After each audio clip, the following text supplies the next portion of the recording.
Okay, 100 subscribers. Let's get the whiskey opened.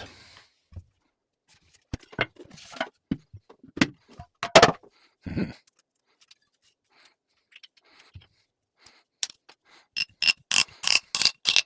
What sound? Bonfire and peat. Here we go. Slanjava.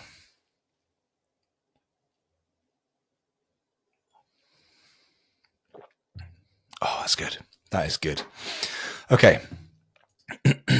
Let's crack on with the Ask Me Anything. Okay, so question number 1 comes from Christopher Davis 225. I love music, and I know you do too. How does music interact with your philosophical journey? So, for me, music falls into 4 categories, all of which are a huge part of my philosophical journey. So there's emotion, there's processing, there's focus, and the last one I want to suggest is ritual. These all very much intertwine. So I use music when I study philosophy, and the main way I study philosophy is by reading philosophical books. No surprise there. Music captures the emotive, helping me to process and explore the feelings that arise as I navigate the various philosophical landscapes.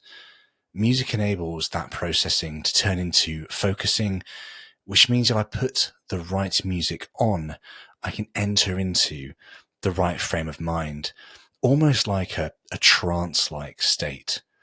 The outside world seems to almost drop away. My kids could be playing on the Switch and my wife could be doing something next door, and I'm there in my zone, listening with my headphones on in that space that is so special and so, trance-like at times.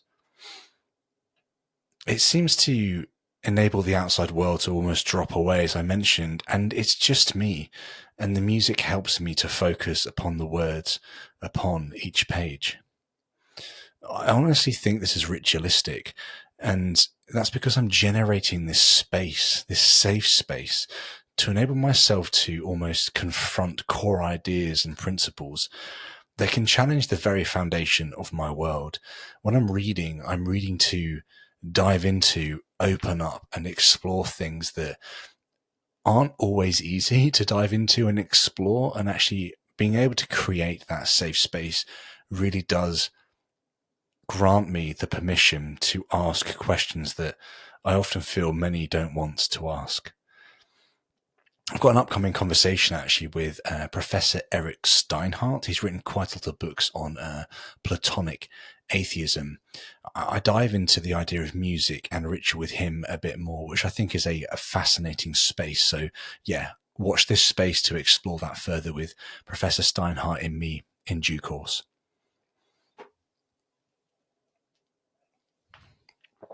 Okay, let's look at the next question. The other Caleb. Congrats on 100 subs. Thank you, Caleb. Here's 2 quick off-the-cuff questions. What are your thoughts on contemporary substance dualism and the defenses presented by scholars like Ralph Stephan Weir, J.P. Morland, Michael Humer, Joshua Farris, Richard Swinburne, Thomas Bogodaris, and co? Great question. Okay, so substance dualism, let's probably define that before we dive into this too much more. So it's the idea that there are 2 distinct substances in the universe. There's the physical, which includes everything physical like bodies or cups, whiskey, umbrellas. And then there's the mental, which includes things like consciousness, emotions, feelings, etc. I think René Descartes was probably the most famous proponent of substance dualism back in the day. Regarding contemporary substance dualism, it's something that I want to explore more, and I'm hoping to actually delve into this with Professor Richard Swinburne in due course. I actually have him booked on to come onto this podcast in August. There's about a 10 to 12 week delay between when I record conversations and when they go live. So kind of hopefully in, I guess it would be midwinter, that conversation should air as well, which is really exciting. In regards to my own personal thoughts, I've got a lot to explore and read in this space, and I've flirted with things like panpsychism and dualism, but often find that the arguments for identity theory have a broader explanatory depth. Also, speaking from experience, when I reflect on the context of my contents, I find that the I is a manifestation of unrecognized attachment. So, take this analogy. I keep thinking I'm a single, unified entity that's experiencing everything. But when I stop and look, I realize that I am the experience, not something on the edge of the experience. For this, I often view kind of like the corner of my eye. There's something that's always looking out, trying to understand what's going on. By I mean my actual eye, not the eye I mentioned before. There's something on the edge of experience that's always observing it, that's always watching, that's always wanting to partake in it. But when I search for that thing, I really struggle to actually find it entirely. It seems that when I pay attention, that most of the time I just get lost in the experience and I forget what or who I really am. And that is the experience, not something other than the experience itself. It's one, though, that I want to explore as well. Caleb's question carries on with, also, would you be interested in interviewing Dr. Ralph Stephen Weir on his recent book? The answer is yes. I ended up following Ralph Stephen Weir on Twitter. He followed me back, and his book, The Mind-Body Problem and Metaphysics, looks absolutely fascinating. So it's one I'm definitely going to have on my list. I'll reach out to him in due course. Hopefully I can speak to him in September, maybe October time, to dive into this space a lot more. Keep up the good work. Thanks, Caleb. I appreciate your support. Your comments always bring me smiles and joy. So thank you very much for taking the time to respond to the videos as they come out. That means a lot. Okay, let's go to the next question. So Telltale Media 563 says, I assume you have a job as well as the podcast. How do you find time to do the podcast, work, and be a family man? Well, first of all, thank you for the question. Yeah, I have a full-time job in the tech space. I work for a startup down in London, although I actually live in the north of England.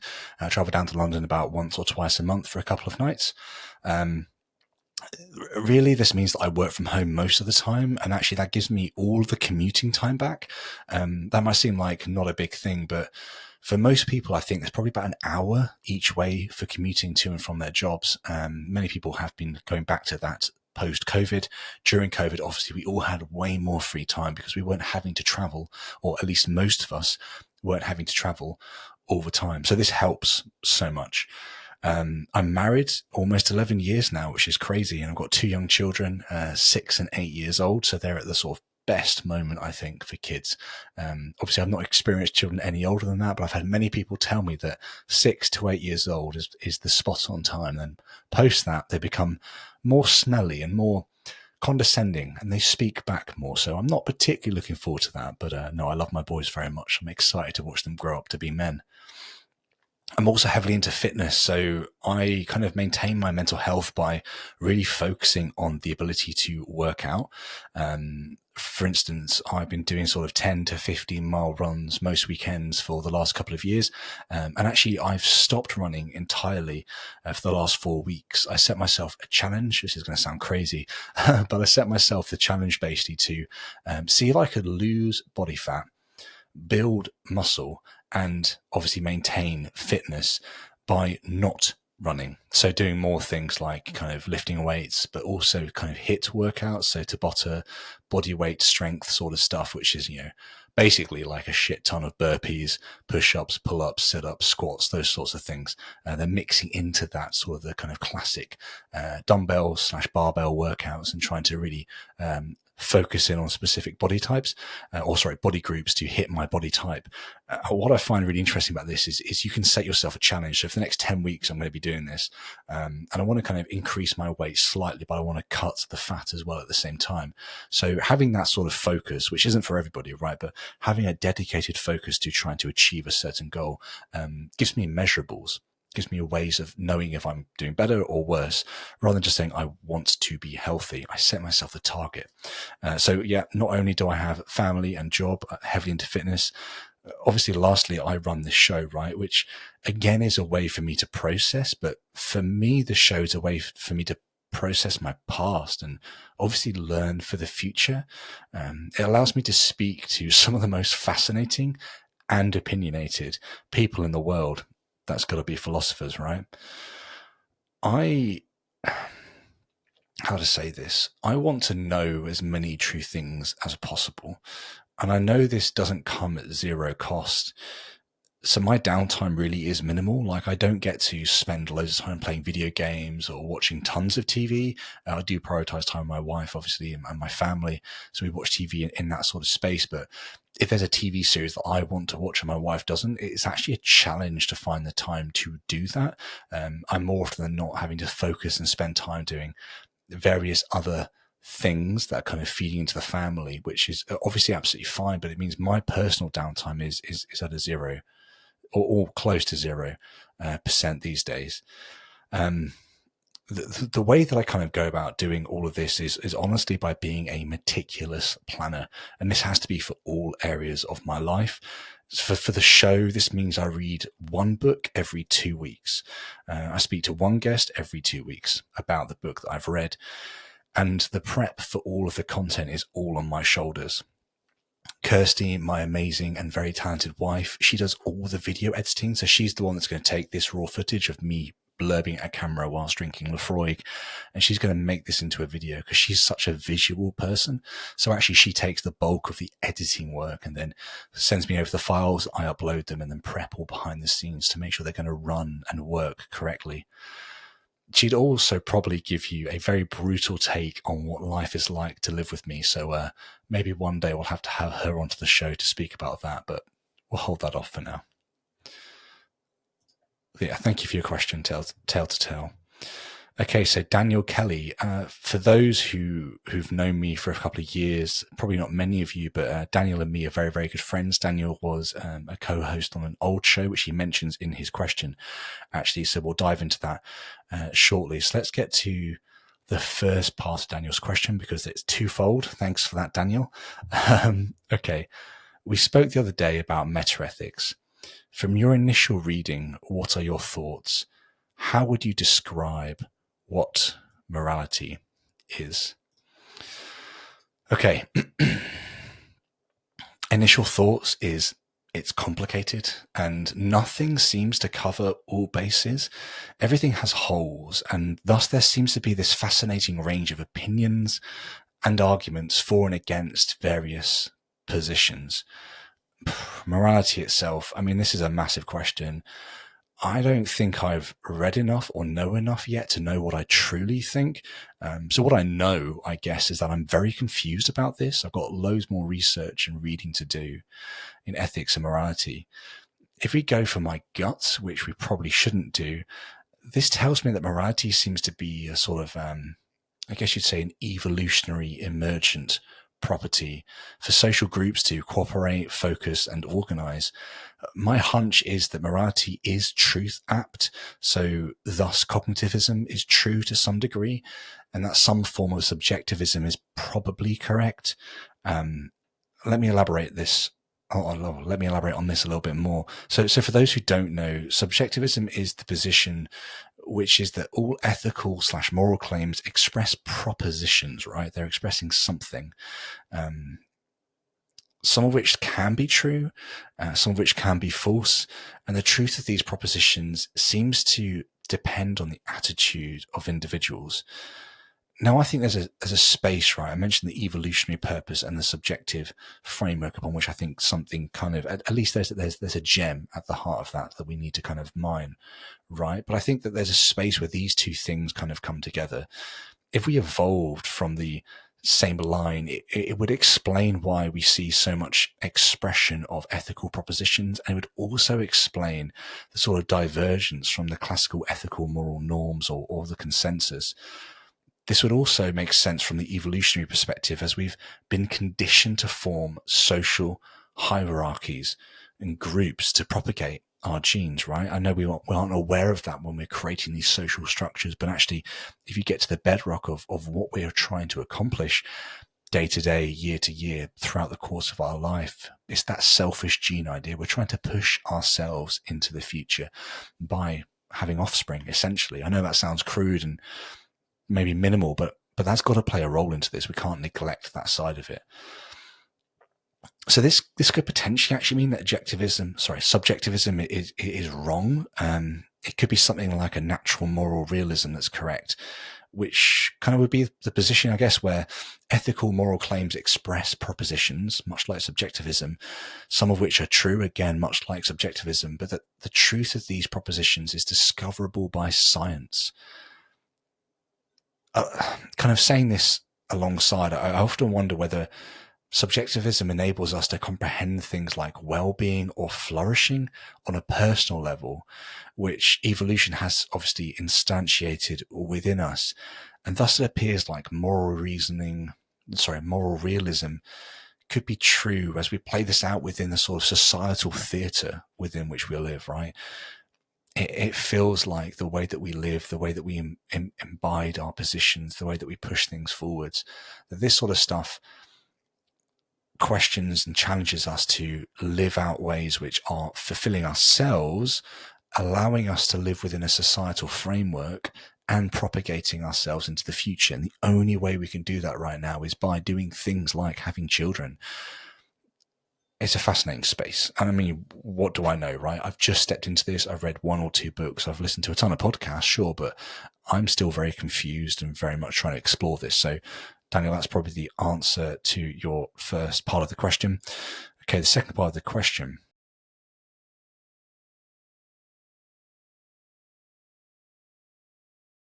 You spoke a lot in the When Belief Dies days about wanting Christianity to be true, even though you don't think it is. Is this still your position? So I'm not a Christian. I class myself as a non-theist.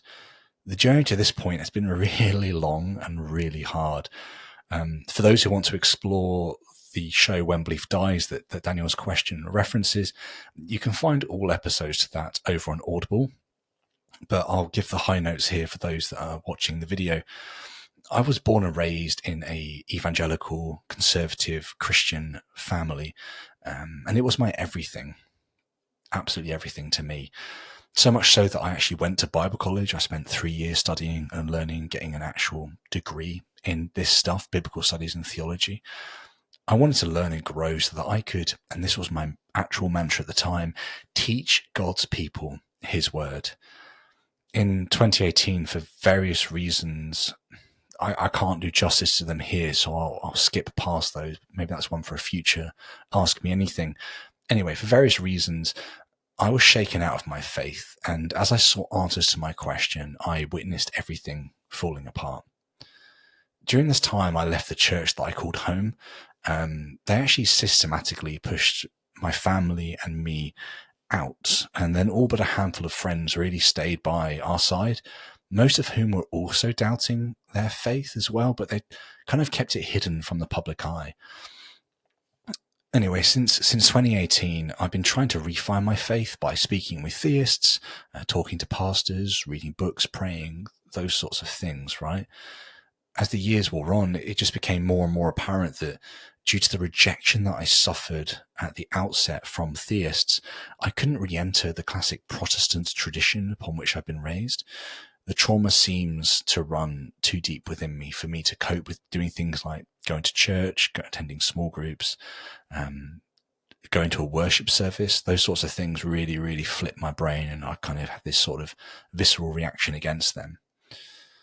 For the last few years, I've realized this. So this might be a bit of a surprise to some people that don't know, but I've actually been exploring Catholicism, been rereading the Gospels, been attending a local church near where I live. That's been on and off, like not every Sunday, maybe 1 or 2 a month. Been studying the Catechism, which is, for those who don't know, the sort of Catholic Church's teaching, their tradition, they would class it as. spending time actually with the friars of the Franciscan Renewal, who are a group of Catholics that have a few monastic houses in different parts of the world. There's a couple in the UK where I live, one of them in Bradford, which is a city quite close to where I live. So spending time with them has been really, really fascinating. Basically just trying to see faith from another tradition. I'd hope that maybe this sort of way of viewing things could be home for me, but it isn't. It isn't home, and that's been heartbreaking. It's taken me a really long time to realize that I don't want what I once had back. What I want is that which is true. So I've realized over the last few months, as I've continued to search, that however I view God, Christianity, the expression of God, doesn't make sense. I was told once, in the midst of all the searching, that Jesus calls his disciples to follow him first, and belief came to them second. This really just hasn't been the case for me. That's a great question. It just hasn't been the case for me, and I just can't see this kind of clear path forward from here. So, okay, to answer the actual question that Daniel's asking here, I'm open to being convinced it's true, and I'm obviously going to keep exploring this space as I delve in and out of conversations and questions around philosophy of religion as I get the right guest on, and that's the subject we might be covering. But I'm done, right? I'm done trying to convince myself that it's true.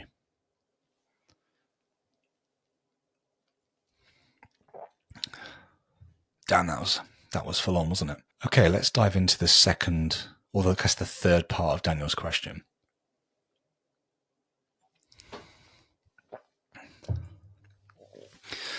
Do you think we can appreciate the Christian message as one myth among many and have a positive relationship with it, even if we aren't identifying as a Christian?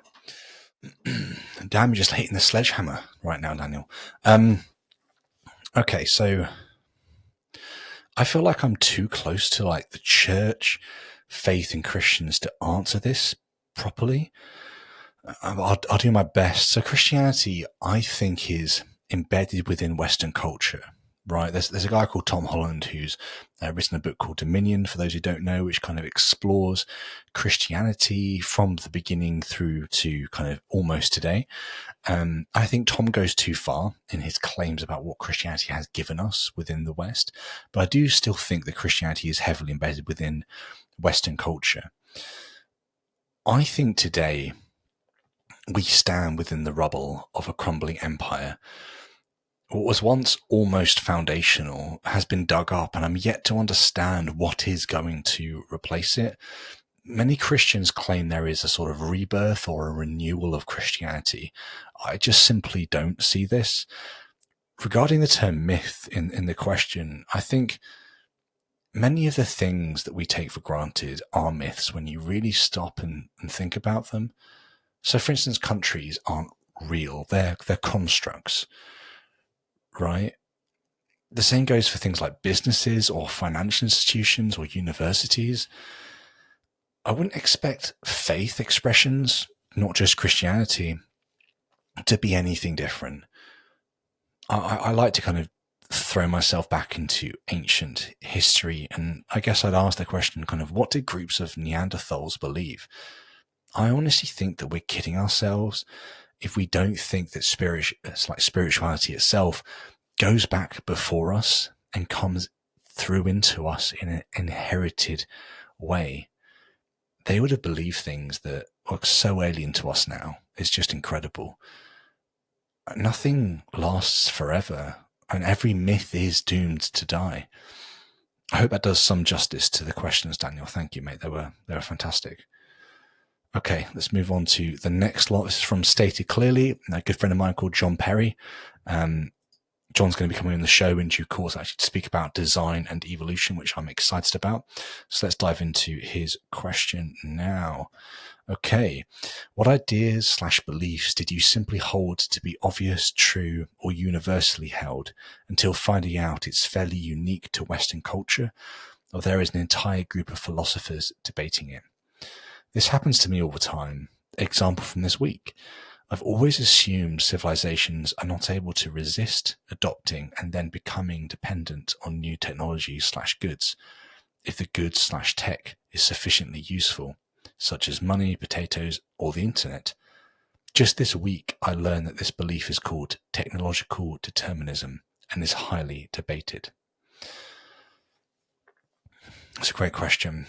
I think riffing on what I've just said, there's this idea of intrinsic rights that I think are historically Western, and they're embedded into many of our institutions and into many of our laws.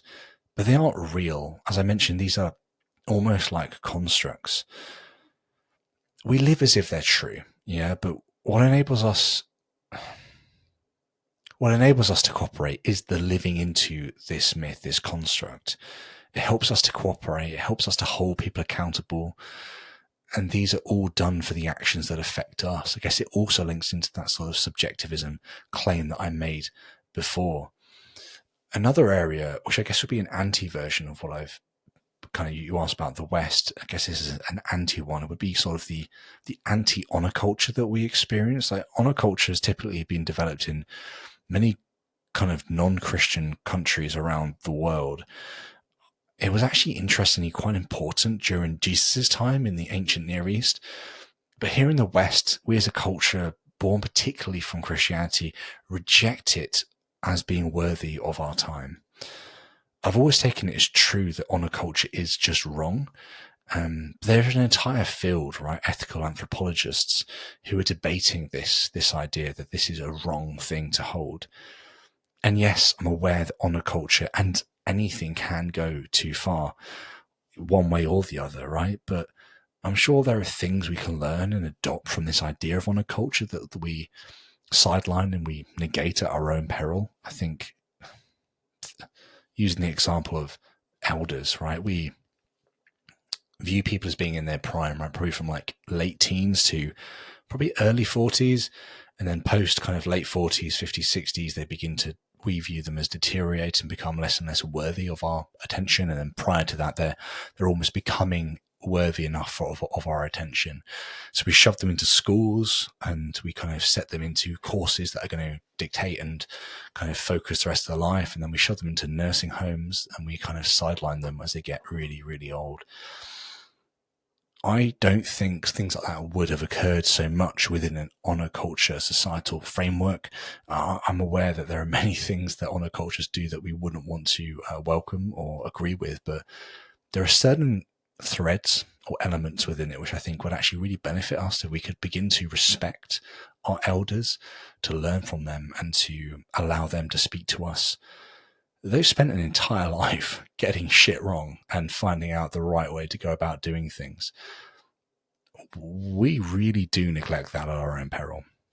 At least that's what I think. So, John, thank you so much for that question, my friend. Okay. Let's go to Jim Bird 16's questions. Jim has 3 questions for us. Let's start with number 1. Okay, so Lee Smolin, I'm going to go with Smolin, said, God is nothing but the power of the universe to organize itself. What are your thoughts on the natural balance of the university? I'm going to guess you mean universe. What are your thoughts on the natural balance of the universe to settle and to organize itself into meaning? We are born out of this world to bring meaning. Were we born out of this world to bring meaning to just ourselves? Great question. So I need to stop playing with random bits of Lefroy casing. I often wonder if meaning is a synonym for purpose. Most of the time we aren't thinking about our purpose and meaning. We're kind of like lost within our lives. So what are meaning and purpose? They seem to be conscious cries that this, the whole show, means that. Something that's grand and worthwhile, right? There is a this that is here right now. And there's a cry within us at times that this experience that we're inhabiting in this moment has to be worth something more. It has to accomplish that. And that could be job, could be progression, certain areas of kind of social influence. It could be whatever, name your thing, becoming king of the world. There is that we're striving to get to time and time again. So let's break this down a little bit, right? So what are meaning and purpose? So I actually really like Sam Harris's approach to this space. I know Sam Harris is somebody that many people like to dislike. I find some of the things he says to be quite instructional, especially around sort of kind of the purpose, meaning, identity, consciousness space. So he has this sort of interesting kind of way of framing it. He kind of almost asks us to wonder if meaning and purpose are psychological states which we've began to draw out to make into philosophical ones. I'm not saying that answers the question, but it gives me a lot to think about. Are the psychological states that I find myself within ones that I kind of pull, stretch, manipulate, make into philosophical ones when they needn't ever be? They were always okay just being psychological states. Right, Jim's second question. There can be a profound feeling of connect with everything as a result of meditation or heightened consciousness. What are the benefits of this and how might they link back to meaning? Give this a like now before I forget. Okay, so I've meditated for hundreds, potentially thousands of hours since 2020. So when COVID hit, right, we all were, as I already mentioned, locked down. We had more free time. I was already doing kind of a little bit of meditation with apps like Headspace or Calm. I really went all in on the meditation space, realizing that prayer was something that kind of triggered me and didn't really make sense. I wanted to find a substitute. And for me, meditation was that. During this time, I've had incredible sort of mystical experiences, and I've been absolutely lost as well in my own thoughts. So these are two distinct things, right? Being completely overwhelmed with the mystical experiences of self-transcendence and also being utterly unable to meditate because I'm consistently stuck within the recurring thoughts, speaking to myself, being unable to get out of my own head. It's almost as if I live with an absolute psychopath who will not shut up. They keep babbling consistently, right? And meditation really is the tool, the way that I utilize the ability to drop that consistent babbling and recognize that there is a prior state to the babbling. So let's talk more about this, right? So let's leave metaphysics to one side, right? Let's talk about the experiential kind of reality that I seem to inhabit. It seems, and I've already kind of mentioned this on the question from Caleb, that non-dualism is true. There is no I at the center. There is a context, which is consciousness, and there are the contents, which are these feelings, these thoughts, these ideas that are consistently blabbering in my brain. When I'm not mindful, I think there's an I at the center that's creating or orchestrating or observing these contents, but when I look for it, it's simply not there.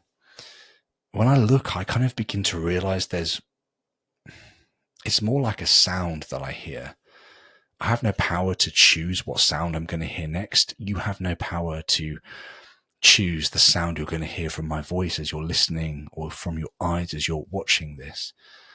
We don't have the ability to choose what sound comes next. It just comes into our heads from one moment to the next. It's really true that I feel like I'm utterly unable to control what I'm going to think next, in line with that sound idea. I think we're potentially beginning to edge a little bit into the free will conversation. I've got a few more lined up, which I'm really excited about for the show on free will. But I'm going to save that free will stuff for another Ask Me Anything. So we're going to move on to Jim's third question. Okay, third question. What are your thoughts on time, particularly Einstein's view that time and space are modes by which we think, and not the conditions in which we live? Okay, so imagine you can go outside right now and that you can look up at the stars and you can distinguish what a satellite is. what a planet is and what a star is. So you can look up and you can witness a star burning in our night sky.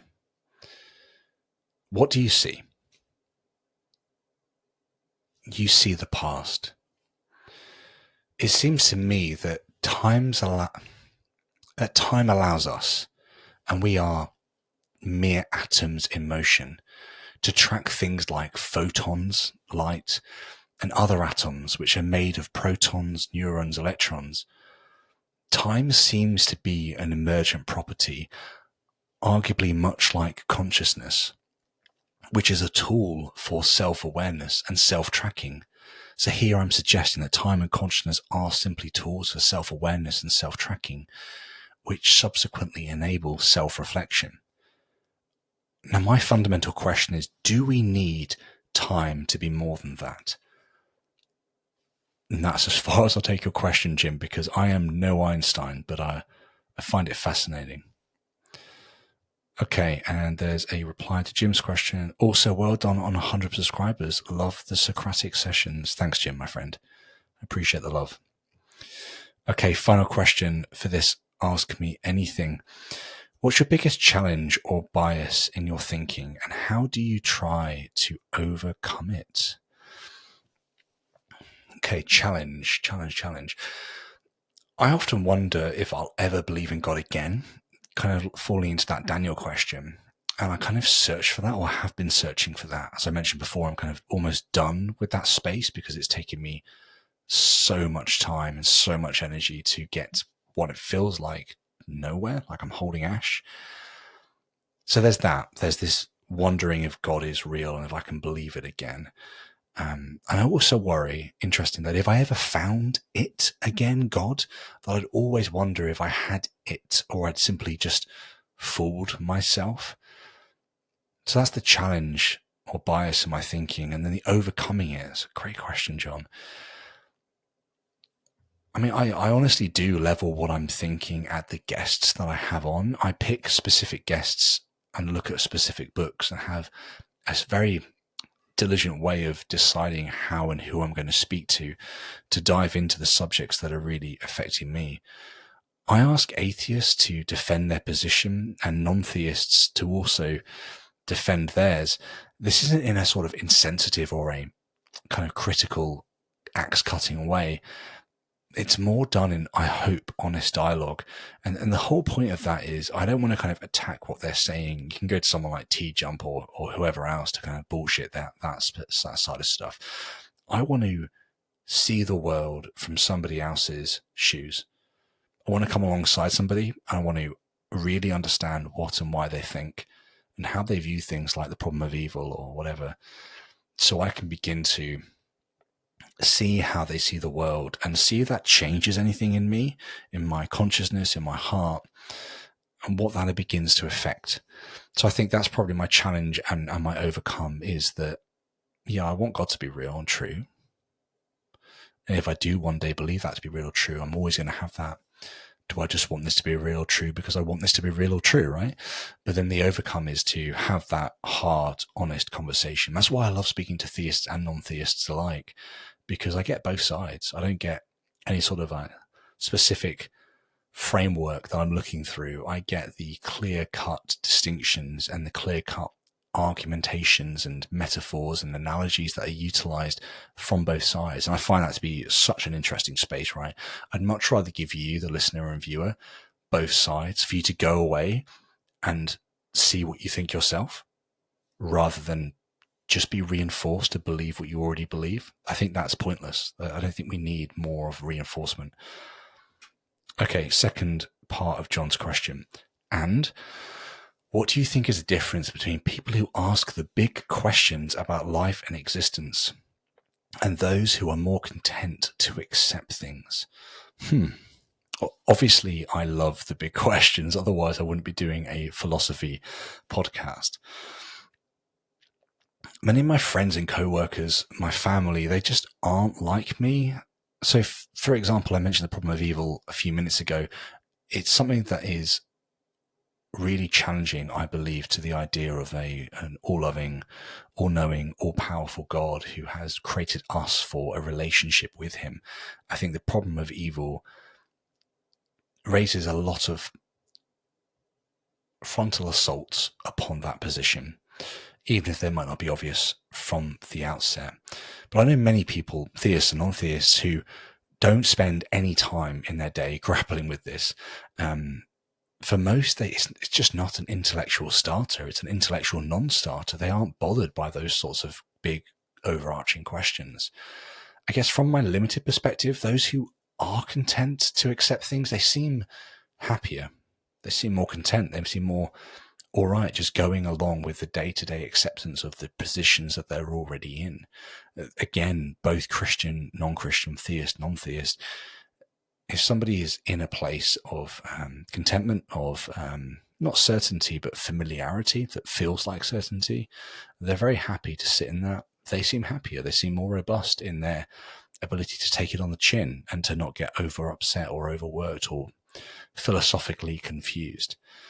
At the same time, though, I think that those people can sometimes, not always, seem less aware of what others might think. Both today and historically, they can't understand frameworks or people groups or civilizations that were different to where we are today. They just kind of go along with it. They don't really want to understand why people think what they do, how people think what they do, and why people think what they do.